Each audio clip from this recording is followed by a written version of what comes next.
Morning lads, today cage time for the S15. You can kind of see it all laid out on the ground there. We moved my car there and Oka-chan's race car is there. So turns out the cage is not the type that we thought it was. It's a full Saito roll cage which goes through the dash, so everything has to come out in the interior. It's gonna be a big job. No more talking, long intro, we don't need any of that. Let's just jump straight into it. So starting with the easiest thing, taking the seats out. Well, I thought it was gonna be easy enough. There we go. First one. Second one. Now I think we'll switch to the time lapse.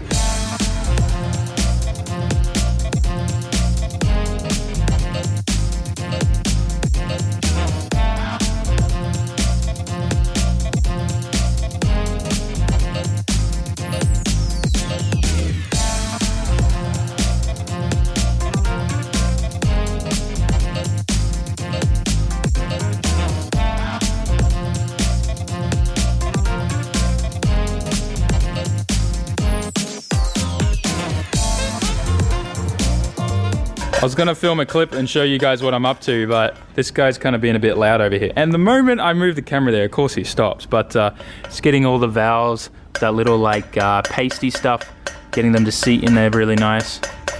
It's a hard job. He's been there for like the last 3 hours doing it non-stop, so he's a bit of a perfectionist. Anyways, hope you can all hear me without racket, but as you can see, everything is out of the S15, carpet and all, and I've just kind of piled it up there. And now we got the painstaking job of trying to work out how this cage goes together in there. So Saito roll cages provide a pretty good amount of pictures and stuff showing you everything that you need to do. So I'm just kind of going through and following all of this. They also include a little note here with some more pictures saying that you need to make a little cut here in the support on the inside. So it's this piece here. So we got to take a nice little chunk out here, and then we'll be able to fit the main rail through there, I guess. Maybe we need to take out that little bracket too. Let's just take a quick look at this. No, it looks like the bracket stays there. So we just need to cut that little chunk out there and we should be fine. Awesome. And this is kind of like where the dash goes through, sorry, where the roll cage goes through the dash there. So it's going to be nice and tidy. It's going to look pretty schmick. I still haven't gotten the entire cage like out of the bubble wrap yet, so I'm probably going to do that now. And then try and start placing stuff in, figuring it out. And then we'll obviously end up continuing tomorrow for sure, because it's a much bigger job than we anticipated. But I've been enjoying kind of pulling everything out and vacuuming and cleaning out some dirt and dust from the previous owner and their drifting activities, so it's been kind of nice. It's a bit weird, there's a bunch of sound deadening removed from the passenger side, but then they left the sound deadening on the driver's side. It's a bit weird. But nonetheless, still, weight reduction's nice. You guys will not believe how long it took me to unwrap this whole cage. Literally 30 minutes just trying to be very careful not to scratch the paint job on this. There's a lot of bubble wrap and a lot of tape, but it is beautiful, nice gunmetal gray, and everything that you see here is everything part of the kit. You get all the pads and stuff that go under the car, and then all the nuts and bolts and everything. Pretty keen to get this in there. It's so beautiful. I was a little bit concerned when it came out because I thought here in Japan you had to have the padding on the cage for it to be street legal, but that's actually not a thing here, and it's totally fine for it not to have padding. Although I will get like a clear wrap, kind of clear bra to put on it and protect it in the areas like for the door bars and stuff like that, because this does have 2 door bars, so that's pretty important when you're trying to do competition. And I do have a bit of bad news actually, and a reason why I need the door bars, but let me explain. So I found out yesterday that Drift Kingdom is no more next year. Tsuchiya's apparently been arguing with the other guys who organize it all and everything, and it's done. So the last Drift Kingdom competition is in December at Fuji Speedway, which I'm hoping to make, and then after that, no more. So pretty much the best next competition to get involved in here is D1 Local, which is kind of like, I guess like the kind of grassroots, well, I would say it's like FD in the States, and how you've got like, you know, Pro 1, 2, 3, right? And you start off at like Pro-Am, work your way up, I think is how it works. It's kind of the same thing with D1. you start at like the local D1 comps, and then you work up to D1 lights, and then from D1 lights you can then step up to D1 GP. At least I think that's how it goes. Someone will probably tell me elsewise, but yeah. So as of next year, no longer can compete in Drift Kingdom, which means that I need to have door bars on both sides and the full cage, 6-point, all that jazz for D1 lights and moving in through that. So we're going to start off with the local events, and then once we do well in there, then we can move to D1 lights, and then maybe D1 GP, or we'll move to FD. But that's not going to all happen next year. Obviously, it's going to be year segments probably, but hopefully we can get to D1 lights by the end of next year. That'd be mint. Anyways, it's getting late, and we still got a lot of work to get done. I'm going to start kind of piecing it all out in the interior. So I guess back to the time lapse.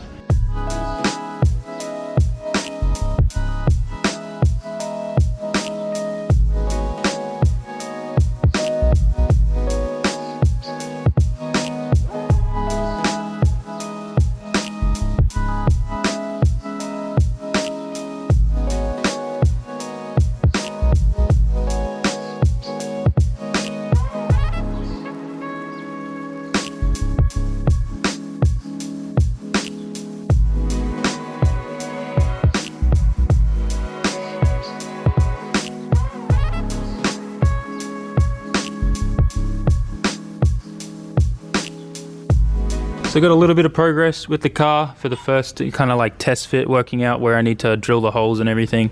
Got like the main hoop in, and then the 2 arches that go over here. And I also made that cut there, which was pretty fun. The light stopped working halfway through and ran out of battery. You can kind of see in there, I got that whole piece cut out, and the pieces of steel that I cut out of there are all here. So that worked out pretty well. And I just kind of used this big cutting blade for the big cuts, the little like rounded cuts that I needed to make. I used this guy, and then to smooth it all out, we used this a little mini belt sander thing, which worked out really, really well. Okachan's still now on to the next part of the head. He's finished doing, I guess, all the valve sealing kind of stuff, and I don't know what the proper name is for that. Someone tell me in the comment section. Right now he's getting those valve stem seals installed. She's got this cool little tool that he then kind of slips over the valve stem, and then kind of just taps it in place. This is the new seal. There you go. When you hear that kind of noise where the entire head kind of reverberates the sound of the hammer, then you know it's installed. And he's already gone and done all the ones on that side. So he's just got these 2 left here now. And then I guess he'll continue with rebuilding the rest of it. Probably shims and springs and everything like that after that, these guys. Very interesting. I love watching these guys build SRs because I'm learning an entirely different platform and engine compared to the RBs, so really interesting. At some point in the future, I definitely want to get a time-lapse camera put on one of these guys' like chests or head, and just get the whole thing time-lapse, because I think it'll be sick.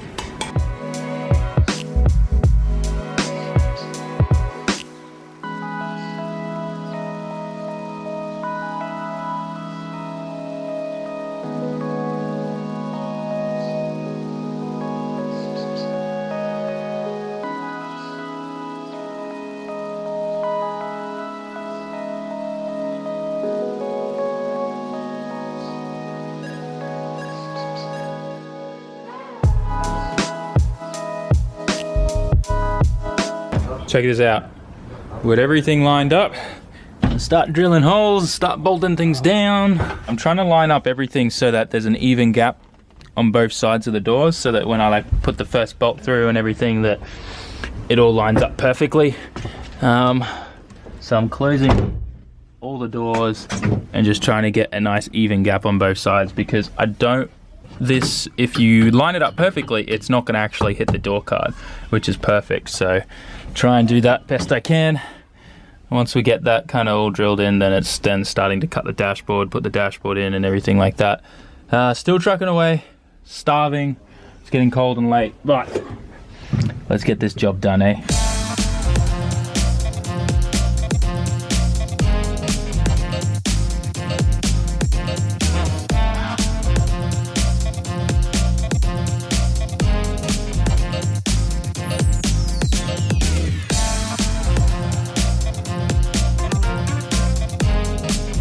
So this is where I think we're leaving it for today. I got all the holes drilled for that mounting point there, there, there.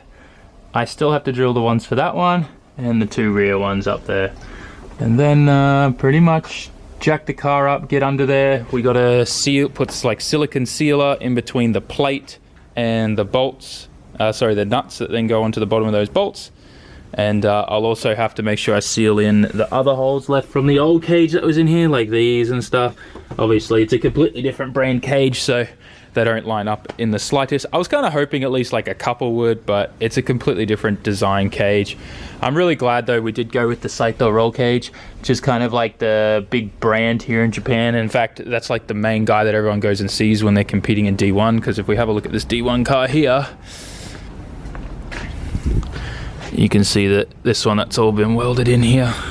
It's pretty sick, and that's a cage done by Saito as well, Saito roll cage. So Oka-chan's, I think, in his D1 car up here, this one here has the same one as well, and just look how aggressive the welding ones are with all the gussets and stuff. I mean, it better be, right? Because you're competing in D1, these guys are entering at some ridiculous speeds and crashes can happen. So anyways, I hope you guys don't mind. I didn't really like film a whole bunch of stuff in between. I was just trying to get this done as quick and as like best that I could.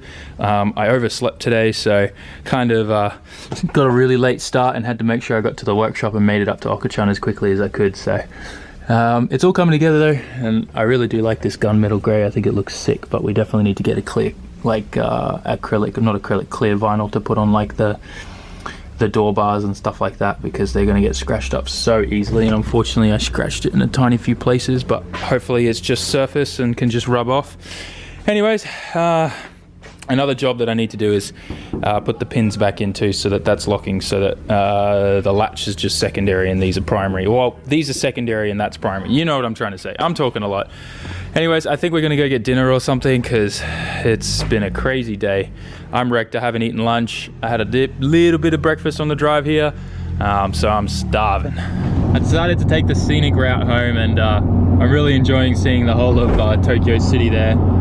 I'll ignore the truck, but seeing Tokyo City and Skytree Tower there, so beautiful.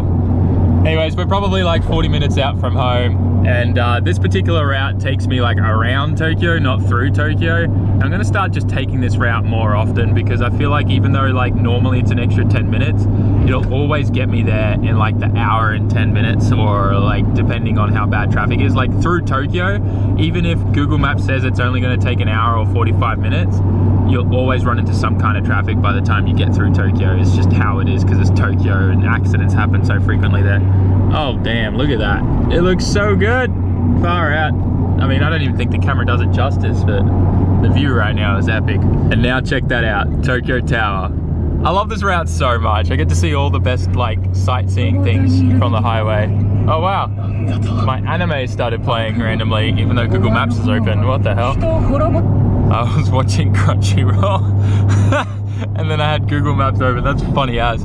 Anyways, we're not that far from home now, but definitely taking this route more often. So I just got home and I'm really pumped to edit this, and I started kind of having a bit of a look at the time lapse and stuff of how much I did for the roll cage, and it's kind of insane the amount of work that I actually got done today. So I'm really proud of myself for that, and I've never installed a roll cage before too. Obviously Oka-chan's been kind of, and you probably saw him in the time lapse, come in and help me a few times trying to figure out where what goes what, because even though I have all those pictures, sometimes it's a bit hard to work out what's left and what's right. The only thing that was labeled left and right were the door bars, the door guard bars. It was weird. What, door guard bar? Who says that? I do apparently. Anyways, I hope you guys enjoyed this video. I'm about to do a live stream for the 100K, and I just want to let you guys know that the live stream is just a live stream. I am planning to do something very special, make a special 100K video, so keep an eye out for that. I just kind of got to 100K a little bit sooner than I was expecting, and I kind of like had an idea and didn't really put the plan into motion for the 100K video yet, but next time I'll definitely make sure I'm ready like a month in advance and just have the video ready to make it public the moment it happens, because you never know when a video is going to go viral or something like that, or some crazy person gives you a shout out. Thanks heaps, Randy, coming in clutch there. That was insane. Thanks for watching. Make sure you like, comment, share, and subscribe, and I'll catch you all in the next one. Peace out. Ciao, mata.